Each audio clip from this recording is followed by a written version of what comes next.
So as you know, we have with us Harinder Baweja, veteran journalist, not just known in New Delhi, but across India, Pakistan, Afghanistan, and international circles for the work that she's done among friends and also in terrorist ranks. She is known as Danger Junkie.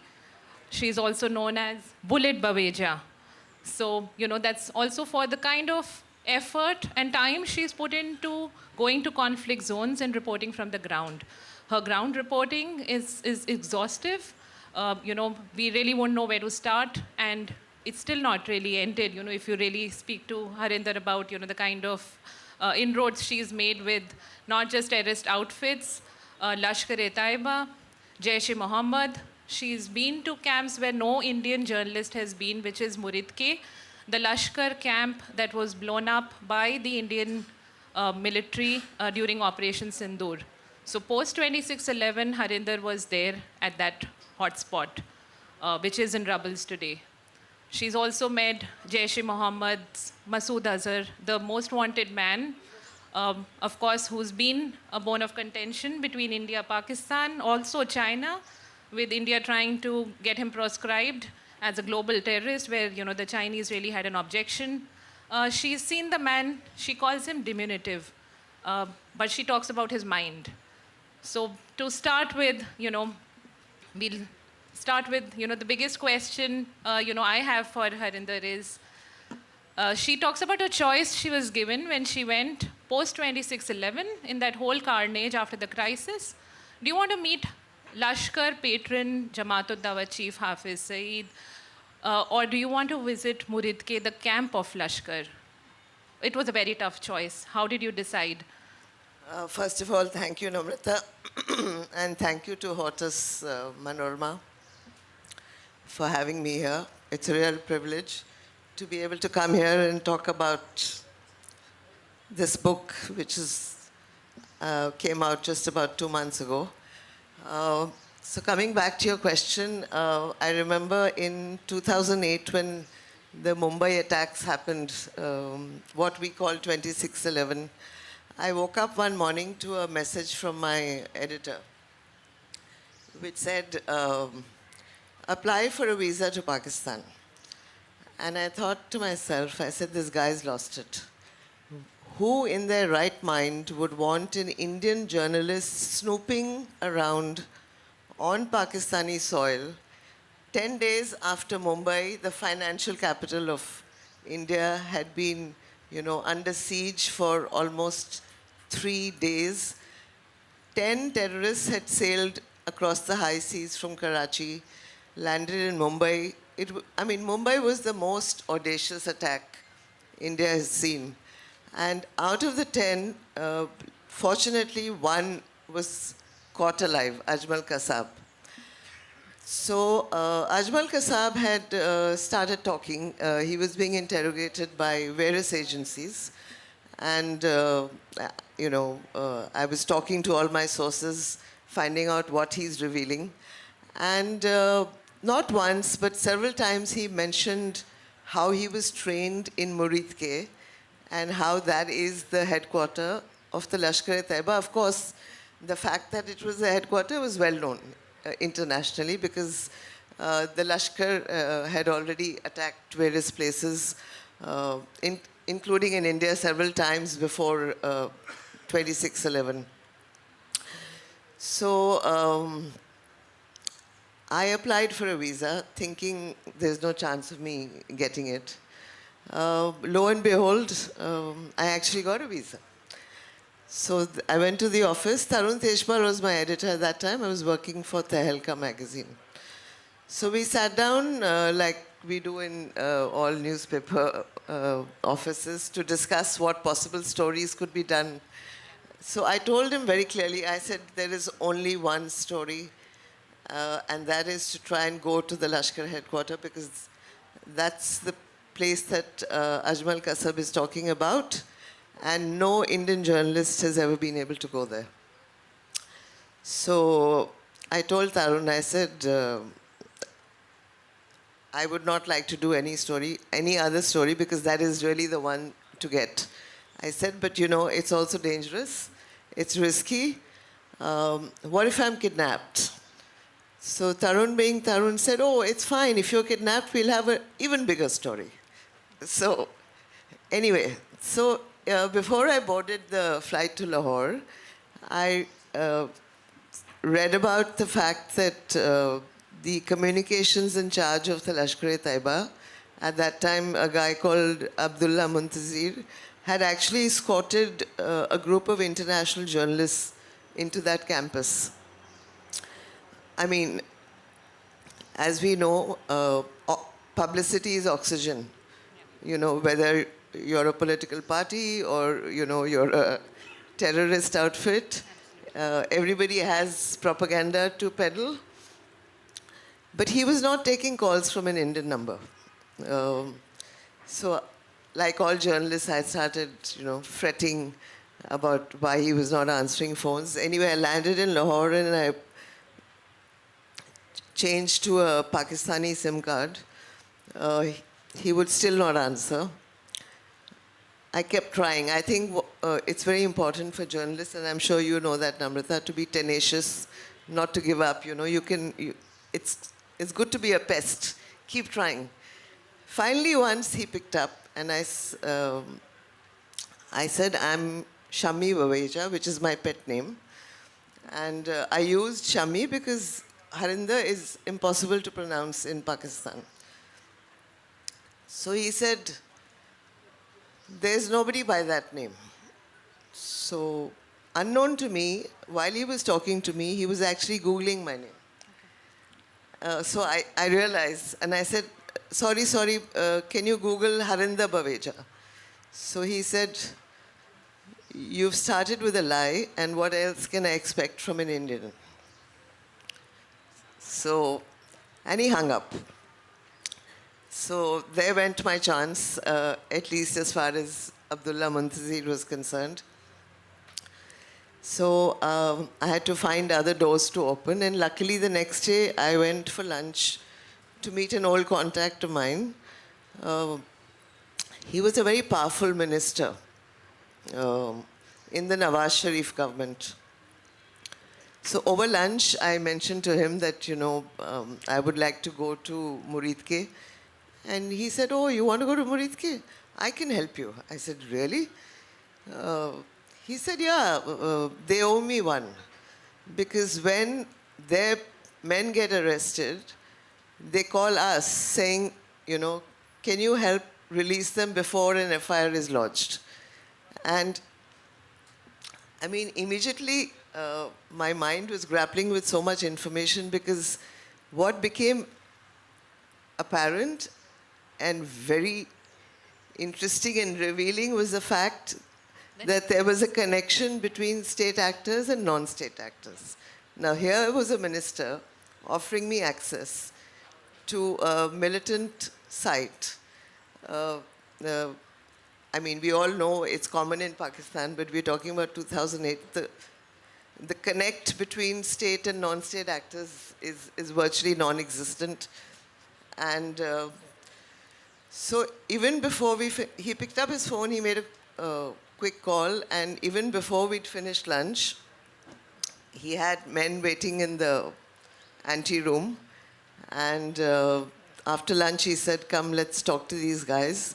So Abdullah Muntazir, who reprimanded me for lying and for saying, you know, you're an Indian, what else can we expect? He was actually waiting in the minister's room, along with Hafiz Saeed's son-in-law. So Hafiz Saeed is the main guy of the Lashkar-e-Taiba. He heads the organization. Patron, yeah. He's the patron, yeah. So that's how I got access. And it was, in fact, the minister asked me, would you like to interview Hafiz Saeed or would you like to go to Muridke? Doing both will be tough. Coming back to your questions. So I quickly thought to myself, maybe it's better to enter the headquarters of the Lashkar-e-Taiba because no Indian journalist has ever been inside. Until today, nobody has been inside. Luckily, I'm the only one, and I went twice. So I thought if I sat down to interview a Hafiz Saeed, he's just going to deny everything. And that's not going to make for as interesting a copy as, actually visiting the facility where Ajmal Kasab had been trained. So that's how it all happened, Namrata. And it's all recounted in the book. And I should add that I went because I went for a second time. And the second time I was helped by Nawaz Sharif himself. He's the one who set it up. And again, the person who took me in was Hafiz Saeed's son-in-law. Now, what's interesting between trip 1 and trip 2 is to show the international community, the global world, that they had come down, the Pakistani government and the Pakistani deep state had come down on the Lashkar-e-Taiba. They had handed over the facility to a government official, just to tell the world that we're taking action against the Lashkar-e-Taiba. And when I went back to those very same gates for the second time, they were still guarded by Hafiz Saeed's men. I mean, I could not have entered without Hafiz Saeed's son-in-law. And very interestingly, the guy who saluted Hafiz Saeed's son-in-law was the caretaker who had been appointed by the Pakistani deep state. So that's how close the connections between the state and the terror outfit is. And now, after Operation Sindoor, when I saw visuals of Muridke, which had been hit quite hard, I could, visualize the whole campus because I'd been there twice. And the new doctrine that Narendra Modi is following is that we will not differentiate between state and non-state actors. So that's a change in policy that has come after the attack in Pahalgam, which then led to Operation Sindoor. So talking of, our counter-terror approach and the change, what we've really not seen is also how intelligence operations fail and how so many lives are lost. 2611, of course, is one great example of that. We've seen the recent Delhi terror blast also, of course, many gaps there. Even Pahalgam? Even Pahalgam. So going back to, what is not really documented either in government circles or in official files is what you mentioned about SIM cards that were planted by an Indian agent on Lashkar operatives before 2611. Those SIM cards were not activated and they were not under surveillance till the time the attack actually happened, and few of the SIM cards finally got activated when they realized that there was a huge gap and a failure there, I would say. So could you recount that? Intelligence operations are critical to counter insurgency operations. It's a constant cat and mouse game, and you always have to be a step ahead if you want to avert an attack. Now, before Mumbai happened, there was actually this brilliant operation run not by the intelligence agencies, but by an officer of the Jammu and Kashmir police. They have their own CID wing. So this officer, SM Sahai, he had set up a team to actually infiltrate the Lashkar-e-Taiba because the Lashkar-e-Taiba was one of the organizations that was creating mayhem in Jammu and Kashmir, and they were, responsible for a lot of the violence that was happening at the time. So, along with his team, he decided to try and infiltrate their ranks in the hope of getting advance intelligence on anything that they were planning. And it was clear that Lashkar-e-Taiba had India firmly in its sight, because even in Pakistan, Hafiz Saeed was giving open lectures about attacking what they call Watan-e-Hind, which is India. So Sahai's team actually managed to infiltrate the ranks of the Lashkar-e-Taiba, who then asked for SIM cards. So, you don't want your cover to be blown. So SIM cards were arranged. There's this guy in the Jammu and Kashmir police called Mukhtar, a low-ranking official, whose brother had been killed by the militants. So he was really keen to help, contain the violence, and he was like possessed with an idea of revenge because his brother had been killed by the militants. After his brother's death, he had moved to Calcutta because, he didn't feel safe in the valley. And so when the demand for SIM cards came, actually Mukhtar is the one who went to Calcutta and he bought 30 SIM cards and brought them back and gave them to Mr. Sahai, the senior officer who was handling the operation. Now, how do you get the SIM cards into the right hands? And they were brought through Wagah border, you mentioned. So what happened is, before that, Sahai's team got to know that there was actually one terrorist, codenamed Kesar, who was in Pakistan living with the Lashkar-e-Taiba. He had joined the Lashkar-e-Taiba, but over the years, he'd got disenchanted and he wanted to come back. So Sahai's team decided that he would be the best bet because he already had the confidence of the Lashkar-e-Taiba. So they arranged for him to return from Pakistan, cross the line of control, and come back to the Kashmir Valley. Now, that's also a dangerous proposition because the line of control is heavily patrolled. And there's a good chance that when you're trying to sneak in, you might be killed. So what happened was, Sahai contacted the corps commander, who's the highest army official based in Srinagar, a lieutenant general, and said, so-and-so is coming. We'll be crossing at so-and-so point. Don't stop him, let him in. This is what happens. I mean, when you cover conflict, it just opens your mind to so much fascinating, insights and perspective. So Kesar came back, and these SIM cards were stitched into a diary. And then they had to be sent back. So Kesar had to go back to Pakistan to deliver these SIM cards. Sahai knew that SIM cards are being asked for because the Lashkar is planning to attack India. There is no other reason for the Lashkar to want Indian SIM cards. So the SIM cards were stitched into a diary, and he was to go back and carry that diary with him. So he would need a visa to go to Pakistan. So it's common knowledge in Kashmir, at least in the official circles, that if you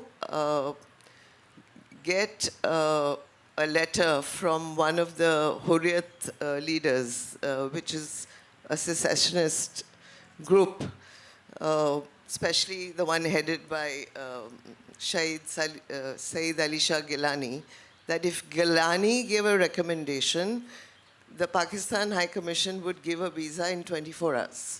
And that's exactly what happened.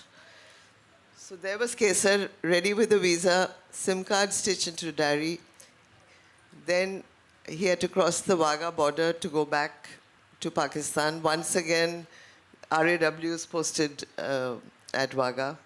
So RAW was told, let Kesar pass. And I mean, what blew my mind was the fact that Kesar actually handed over that diary into which the cards had been stitched. To who? To Zakiur Rahman Lakhvi. I mean, all of you will remember, hearing the tapes on the 26/11 attack. If you remember, the conversations kept getting recorded, and they were recorded because the SIM card details were already available with the Indian agencies. It's sad that they were not tracked before. And maybe the attack would still have happened because, only after you come to Bombay, they'll be activated. But there was still a 1-hour window, and maybe some lives could have been saved. 3 of those 30 SIM cards, which were given to the Lashkar-e-Taiba, were used by the 10 terrorists who came to Mumbai for the 26/11 attack. And that's how the conversations got recorded. And who was the one giving directions? Lakhvi, to whom the SIM cards were handed. If you remember, I think movies have also been made. You can hear Lakhvi's voice saying, set the curtains on fire, pardo ko aag laga do. There are people hiding in so-and-so room. Go and kill those people. There are people, in so-and-so restaurant in Taj Hotel. I mean, it's so difficult to get the visuals out of your mind. People jumping out of the windows trying to jump out of the windows of the Taj Hotel. Iconic location in Mumbai, the Taj Hotel, on fire, all held hostage by these terrorists. And the other thing is, apart from the SIM cards, there were also intercepts, Namrata, which clearly mentioned the Taj Hotel. Not once, but multiple times. So that was a huge intelligence failure.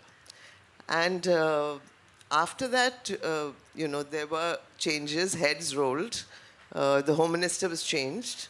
Shivraj Patil, I think, was Home Minister. And then Chidambaram was brought in. And of course, the Chief Minister of Maharashtra was changed as well. But what I found interesting was that neither the IB nor the Raw Chief, they stayed on. They had their jobs. So, the political mistakes were owned up, but actually the ownership should have also been taken by the intelligence agencies. And the saddest part of this story is that Mukhtar, who actually did such a great service to the nation, was arrested. Because the IB, there are these games that go on between agencies in war zones, which add so many unnecessary murky layers to conflict. If only everybody was on the same page, maybe we'd have less conflict. But I've seen, and now I've been at it for 40 years, how that really adds a very complex dimension to violence. This brings me to Jammu and Kashmir. We talk of cross-border terror all the time. We are looking at Pakistan and we are looking at the so-called enemy on the other side. When you look at your own, when you look at the hinterland, or whether you look at Jammu and Kashmir as a conflict zone, where you've just been, like you were saying, you would visit maybe twice or thrice a month, other than, of course, for the long periods that you've stayed and, been with the militant ranks. There is this whole ecosystem, as you mentioned. It's not just numbers, not numbers of terrorists, not numbers of people who are killed. There are also, young men who've been radicalized. There is political apathy. There is this whole breakdown of the social system, which lets down youngsters who end up picking guns, particularly when we talk of Kashmir and what we've seen over years. And of course, there are vested interests and wheels within wheels, as you mentioned. I don't need to mention that. So from your experience of, and that's where your title also kind of comes from, you understand, you're in the crosshairs of not just, the terrorists, but also on the other side, there are forces, who are looking at them as numbers. So is that approach still going on? What we've seen today in Kashmir, what we are seeing? So that was one approach. It depends on individual officers. Some would try and break free from that approach. But the unfortunate part is that whether it was the BSF, the CRPF, or the army, the units were awarded, actually, and given, gallantry awards and medals based on how many people they had arrested, how many terrorists they'd killed, how many people they had got to surrender, how many weapons they were able to get back from, those who wanted to surrender. So all that adds, as you said, all wheels within wheels. I remember a time, and you mentioned me going there, 2-3 times a month. The 90s were heydays of militancy in Kashmir, and I don't remember a single trip when there was not a bomb attack or, a bullet attack when I visited. In fact, if there's any place that I can call second home, it's Kashmir, because I feel like I've lived there, trying to understand the roots of violence, why suddenly a population that could not, even tolerate the slaughter of goats during Eid, then decided to pick up guns. What is it that goes on in the mind? How does the mind get radicalized? Those were the questions that I was seeking answers to, you know. And honestly, I think militancy first starts in the mind. And even what happened in Delhi 10 days ago, the doctor who was willing to convert his body into a missile, it was a suicide bombing. I mean, why would a doctor who spent 5 years getting a degree, clearing NEET, doing his MBBS, you know, holding a good job, I mean, why does he feel the need to cause harm, to kill innocents? If I were the government, I would be seeking answers to these questions.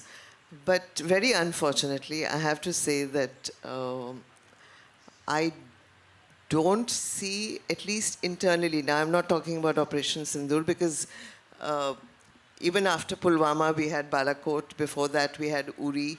So there is something called a Modi doctrine, which is to hit Pakistan hard.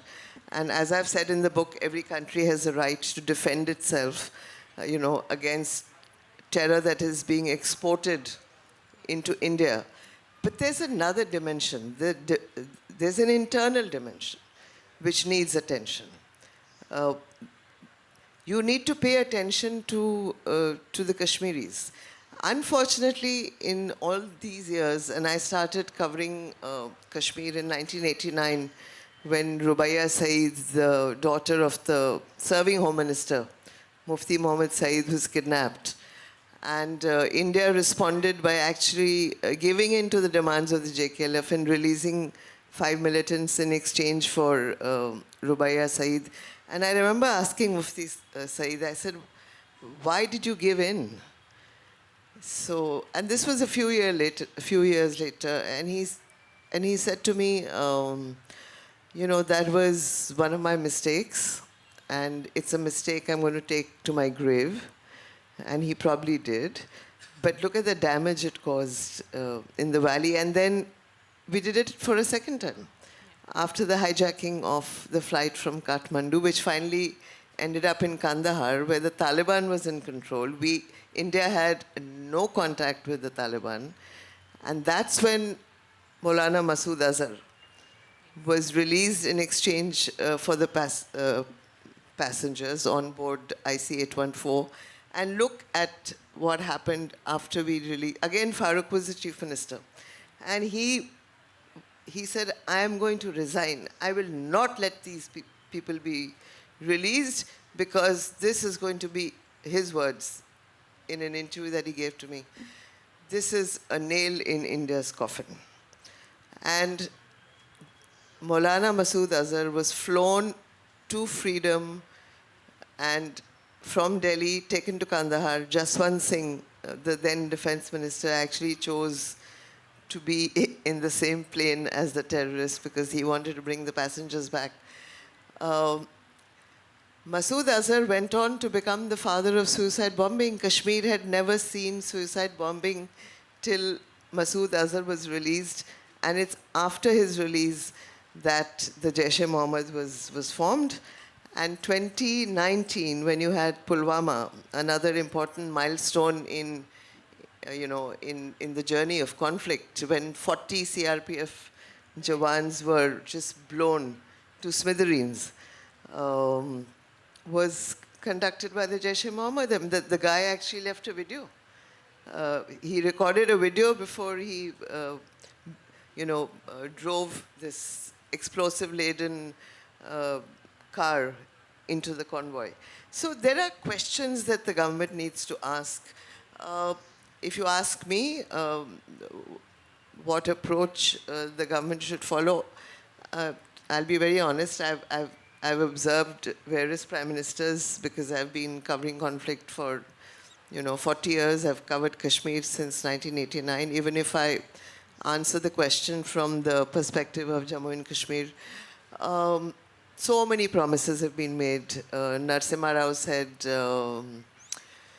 anything short of Azadi. Deve Gowda said, sky's the limit. the valley really warmed up to Atal Bihari Vajpayee, who said, Jamhuriyat, Kashmiriyat, Insaniyat, which means humanity.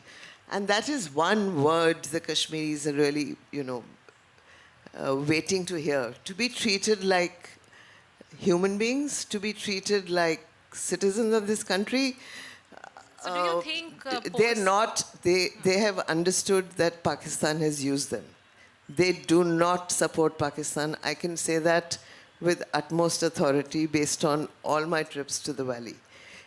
I mean, look at what happened after Pahalgam. Namrata, I never in my wildest imagination thought I would see Kashmiris take to the streets holding the national flag. You actually had Tiranga Yatras on the streets of the valley. You know, you had candlelight vigils. You had the locals opening up their mosques, their homes, their hotels, people driving the frightened tourists to the airport for free. And the saddest part is that it was not the government who spoke. Himanshi Narwal, all of you will remember her. She had been married for just a week. Her husband was killed in Pahalgam. And, you know, she's the one, that photograph went viral. She's the one sitting in the meadow next to, you know, the dead body of her husband. Himanshi Narwal is the one who had to speak up and say, do not demonize the Kashmiris and the Muslims. They are the ones who saved us. And what was the Indian government's response? Strapping homes with explosives and blowing them up. I mean, New Delhi has learned the art of frittering away the windows of opportunity that the valley has given Delhi. I mean, look at the way they... So do you think after abrogation of Article 370, what really has changed in Kashmir? Because the sense of alienation that you mentioned, the blowing up of the houses that you mentioned, it's all very real, and it's pretty much a mirror image of what's possibly, you know, the way to deal with terrorism in Kashmir that we've seen. So what has really changed, and do you think this whole statehood demand again, that is, you know, keeping Kashmiris and their identity to them, as you mentioned, important, is that somehow creating more, you know, fissures in society than the integration that we are really talking about? So what has changed is that earlier, the youth would come out and throw stones. I mean, Kashmir went through various phases of what they call an uprising. In 2010, more than 100 youth were killed after a fake encounter in Machil. See, people in Kashmir know that when an encounter is real and when it's fake. The whole valley was, held to ransom. The security forces were scared of coming out because they had to defend themselves against this enraged population that was, throwing stones. So, in fact, before Article 370 was abrogated, Mehbooba Mufti, the former chief minister who shared power with the BJP, made a big mistake, as we know, because the BJP, the valley is afraid of the BJP because they know that, they knew even earlier when they were sharing power with Mehbooba that they would move to remove 370. It was a demand which had been in the making for a long time. It is what the RSS wanted the BJP to deliver, and Modi gave them what they wanted. So you don't see everyday violence now on the streets like you saw before the abrogation. But it is, if you ask me, it's what I call surface normalcy. So there's a lot of normalcy on the surface, but the absence of violence does not, and this is important, the absence of violence does not automatically lead to peace. The absence of violence does not mean peace. It's interesting that even army generals, and let me quote General Manoj Naravane, who retired as the army chief not too long ago, he describes current Kashmir, the situation as negative peace. which is what I'm also trying to say when I say that, that lack of conflict doesn't automatically lead to peace. The people are crying out for an outreach.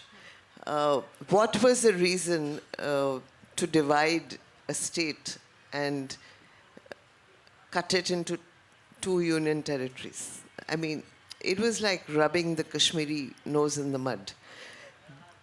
It's a big wound, and any wound in a conflict zone has to be addressed politically. I think even the military understands that, and if you pay attention to voices of military officers who've served in the valley, whether it's General Huda, General Satish Dua, these are all very senior people I'm naming, General Ata Hasnain. And mind you, Huda and General Dua were the ones who crafted the first surgical strike after the Uri attack. I mean, even they say that you need a political outreach because, the military, the security forces will only help you contain the level of violence, but after that, the politicians need to step in. You can't keep using men in uniform as human shields for yourself. And it's tiring for them. I mean, why do you have men in uniform killing their own colleagues? Because they're just tired of being in a pressure cooker all the time. The approach really has to be to think about people and not think of Jammu and Kashmir as just a piece of real estate. We keep calling it, the crown on India's head. I wish we'd pay more attention to the people who live in that very volatile zone. And the lesson that Pahalgam taught us, because the BJP, Amit Shah in particular, when he led the debate in Parliament, when 370 was done away with, he said, we're giving birth to a Naya Kashmir. The Naya Kashmir myth was busted on the 22nd of April when terrorists walked out of the woods in Pahalgam and, killed 26 people. And when you talk of lessons, going back from Kashmir to Punjab, which is your first conflict zone, we were a young reporter, all of 24, 25 years of age. 23, actually. 23. Yeah. So, there goes your experience of what you really saw, how Punjab was handled during Operation Blue Star. Then you were there inside Golden Temple interviewing, the who's who really went on to declare this whole call for Khalistan eventually. Yes. So if you could recount the being a female journalist, being a Sikh, journalist, as you won't describe yourself through religion or gender, but still you did face all these issues coming and haunting you at your doorstep. Those are, questions that remain. How did you really handle it and then go on to, cover other conflicts? It's a very interesting question because honestly, and you said it and thank you for saying it, I have never been, all I want to be is a storyteller. I want to be a reporter. I want to be a journalist. I don't identify myself as a female journalist or as a Sikh journalist. I mean, when you're out in the field, you're there to try and hold the powerful to account. We were taught, to dig facts, to portray the truth, to be neutral, to be objective, and fortunately, in the 80s and the 90s, and that's the time that I was with India Today magazine, it was pre-Google, pre-Insta, pre-Twitter, pre-people wanting to know, okay, I've tweeted, how many likes do I have? I started my journalism when I did not even have a landline phone, And the only way to do it was to grind your heels in the dust. And of course, my journey into conflict began for the reasons that you mentioned. My editor chose me to go to Punjab because in his mind he saw me as a Sikh. To be very honest, I respect all faiths. And the only time ever I had the stirrings of not even religion, of religious identity was 1984, after Indira Gandhi's assassination. You know, when the Sikhs were brutally pulled out and burnt alive. And I was already a reporter by then. And my father was a practicing Sikh, so he wore a turban. And he also wore a uniform because he was in the Indian Air Force. And on the 31st of October 1984, when Mrs. Gandhi's body was lying at the All India Institute of Medical Sciences in Delhi, my father was making his journey home from South Block, where his office was. So there was this Air Force officer trying to reach home on his Vespa scooter. I still remember. I don't know if Vespas still exist.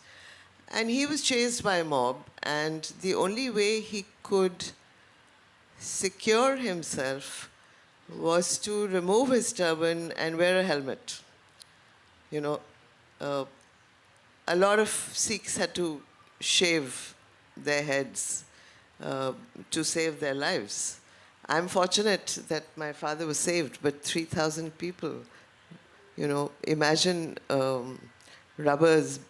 burning rubbers being thrown around their necks, being dragged and set on fire. So there was a bit of a stirring, but again, it was more about understanding what the community was going through, understanding that had become a very deep wound, which would then unleash a fresh cycle of violence in Punjab. And that's exactly what happened. I entered the Golden Temple after Blue Star, and I was standing there serving. It's a very large complex. I don't know if you've been there. And people were crying inconsolably. I mean, the holiest of Sikh shrines had been, I mean, the face had been changed. The army tanks had rolled in. There were bullet marks everywhere. The Akal Takht, which is the highest seat of temporal power as far as the Sikh community is concerned, where Bhindranwale and his other colleagues had taken refuge because they thought Indira Gandhi would never send the army into this sacred a place. So he was sitting there thinking that this is one address that will not be attacked. But by then she had decided that that was the only way to regain the Golden Temple. Interestingly, Bhindranwale, even though he supported the slogan for Khalistan, he never actually gave the call for Khalistan. But that happened later, and we didn't obviously learn the lessons of Operation Blue Star, because very quickly we needed another operation called Operation Black Thunder. In 1988, when again the forces had to be used to, you know, get the terrorists out of there. So it was, again, the Punjab experience helped me understand how militant minds work, how, you know, security forces work. I mean, KPS Gill gave powers, unbridled power to a select section of officers that he chose. And there were so many human rights violations. Now, a human right violation anywhere damages democracy. But human rights violations in conflict zones damages democracy, you know, with deeper import, is what I've understood after all these years. And unlike Kashmir, where now, you know, you can be denied a visa, you can be picked up because treated something, you can be called to the police station. As a journalist, are routinely called to the police station.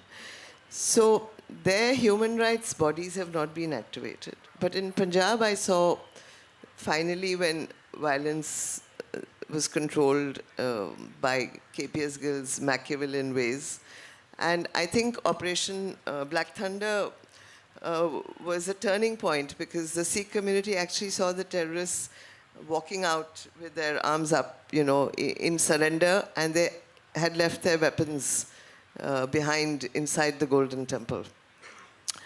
So that was a turning point as far as I'm able to understand in Punjab. And the human rights bodies got their voice back. And the same people that KPS Gill had empowered, 5 of them committed suicide because they realized that the law is going to catch up with them. Yes. But I don't see any of that happening in Kashmir at the moment. And I don't see the government trying to walk the road to peace just yet. But talking of, you know, the dangers of being, you know, a female journalist, you describe your meeting with Yasin Malik, the JKLF leader, who I don't know, you mentioned briefly that you had to walk out because he was asking you to be his friend. That's, you know, that's one of the things that, you know, you encounter when you see very, you know, this is the one Tanzim that, you know, stood up against and was fighting the Indian government. And there he is trying to tell you to talk to him it was more about than the just, moon and the stars. As yeah, you it was mentioned. more than just him wanting to be my friend. It's very interesting, that chapter, actually, because, you know, he was a guy with huge following. He was the one responsible for the Rubaya kidnapping. And it was when the government buckled under pressure and released 5 militants in exchange for Rubaya. And Yasin Malik, by the way, he's now in jail. He's been identified by Rubaya as the person responsible for her kidnapping. She's done that in court. But at that time, in the 90s, and he was arrested after that. Also... Does that bring closure to you?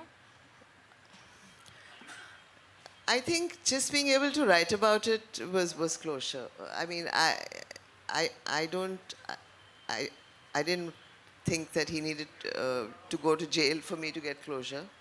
I don't seek vengeance as a journalist. I think we've learned to control our, you know, personal emotions.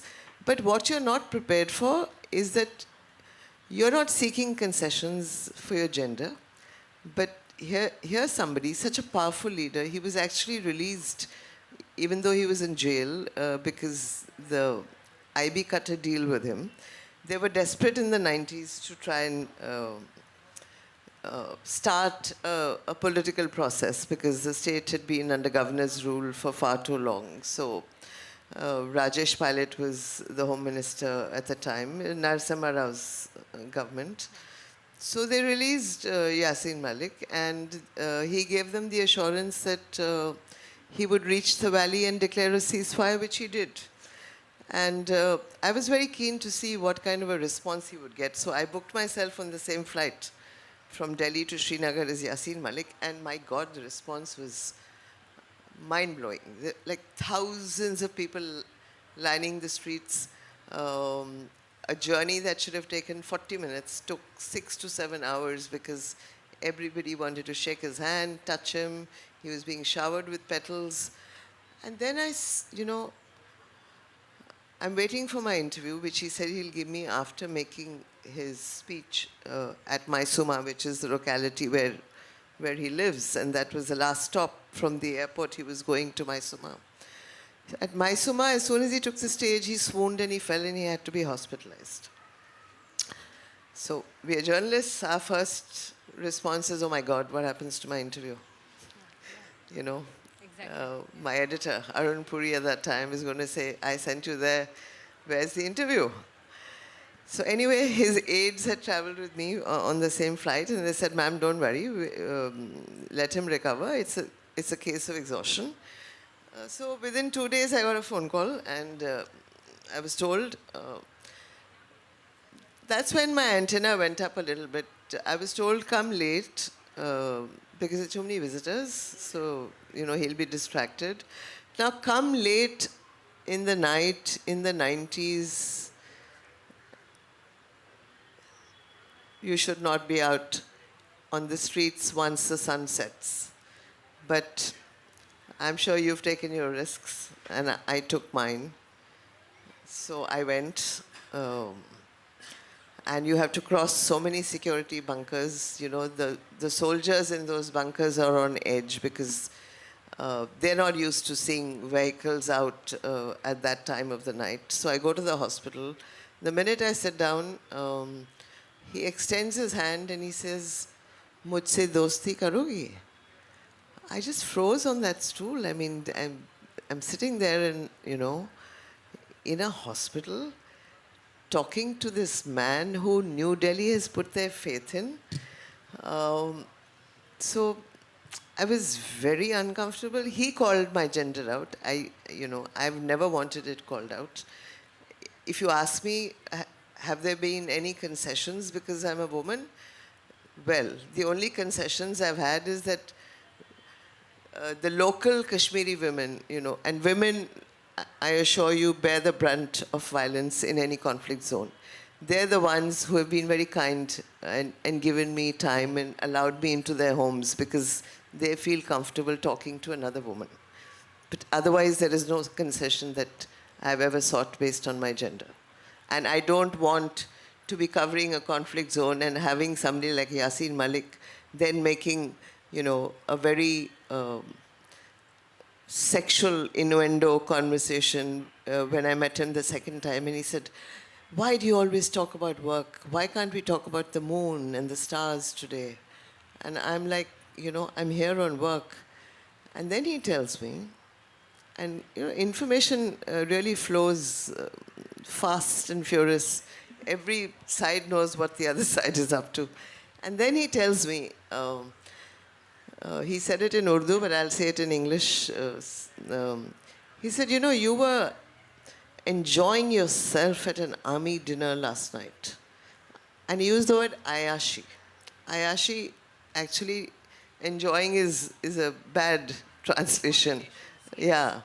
So I said, can we go ahead with the interview? Then he ordered another round of tea, which I had. I said, can we start the interview? And he had these 4 gunmen outside. I could hear them shuffling their feet. I'm sitting there alone with this guy. There are 4 gunmen outside. The sun is setting. He said it was clear that he's not going to give me the interview. So I just put my notebook back into my bag and I got up and I left. And if you want to ask me whether I ever bumped into him again, we came face to face once. None of us acknowledged the other. Sometimes I think silence does the talking. And sometimes some stories or interviews dropped are worth it also. So on that note, I'll request anybody who has a question for the lady who also interviewed Chota Rajan. So you could, just ask about anything of meeting the Bhai also. I think we've run out of time. Yeah. I heard the National Security Chief, M.K. Narayan, already he got the inputs from offices of IB and RO about the attack on Mumbai.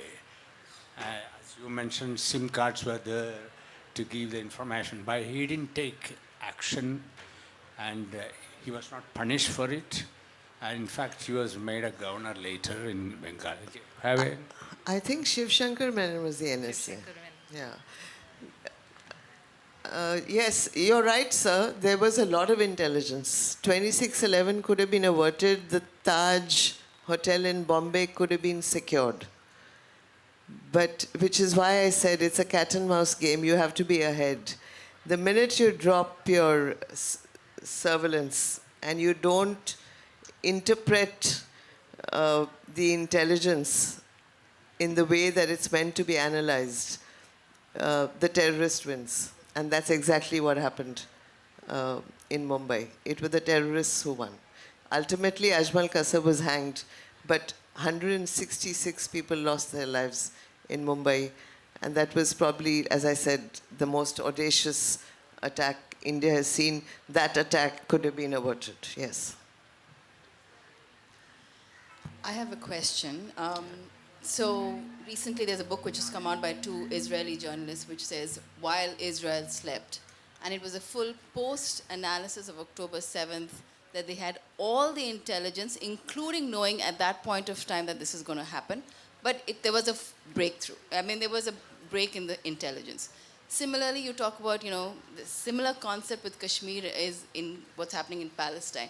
So do you think it's post the fact, it's a little more easier to analyze and say that there is break in intelligence? And what is common, what for a common man thinks is very simple, these are solutions which are simple. Why is it that different governments across the world are not able to implement it?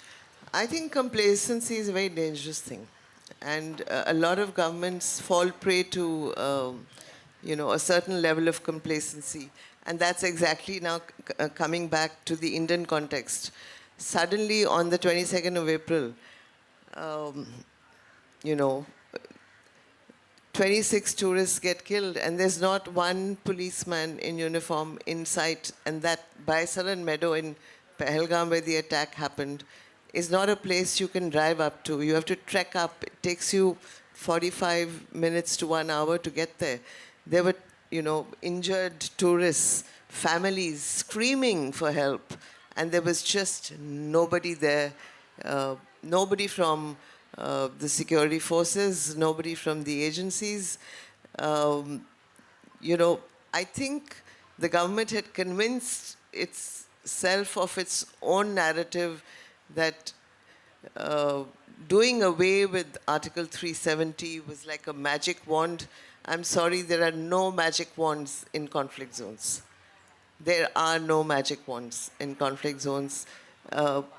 You had Pahalgam and then you had Delhi. Again, another instance of not having advance information. You just have to be analyzing information 24/7. Yes, there are lots of attacks that get averted, which don't get, talked about because good news is not often, doesn't often make the headline. But the attacks that do happen are of, very severe in nature, and then they hog the headlines. And I mean, you have to address issues politically for conflict to actually wind down. And I don't see that happening. The intelligence agencies, and what is happening in Kashmir, because you cut the valley cold when you did away with 370. We've actually, we don't have our ears and eyes to the ground, because the people who will give you the information, the locals, are the ones with the grievance. So they're not going to walk up to you and tell you that, so-and-so has taken shelter in so-and-so place, which is, the intelligence agencies have very, very important work to do. But if you are going to promote alienation, you're going to get less intelligence, and that's a very dangerous thing. Good morning, Ms. Baweja. Good morning. I also, have very deep connection with Punjab and Amritsar. My Nanka is in Amritsar. Acha. And my family has also lost a few members during the conflict.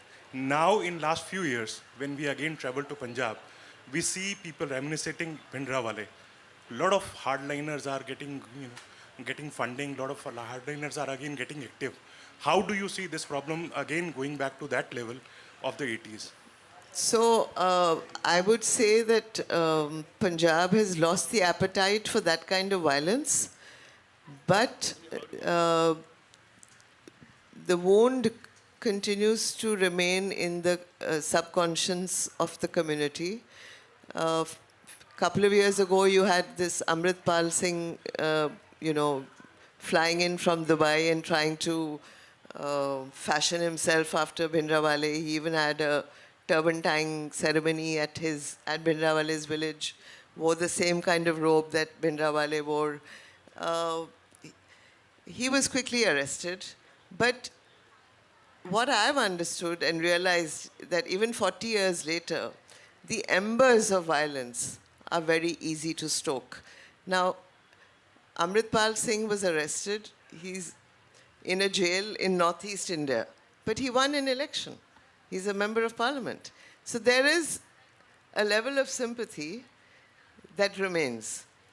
but I don't think the appetite for violence remains. But yes, the ember is very easy to stoke.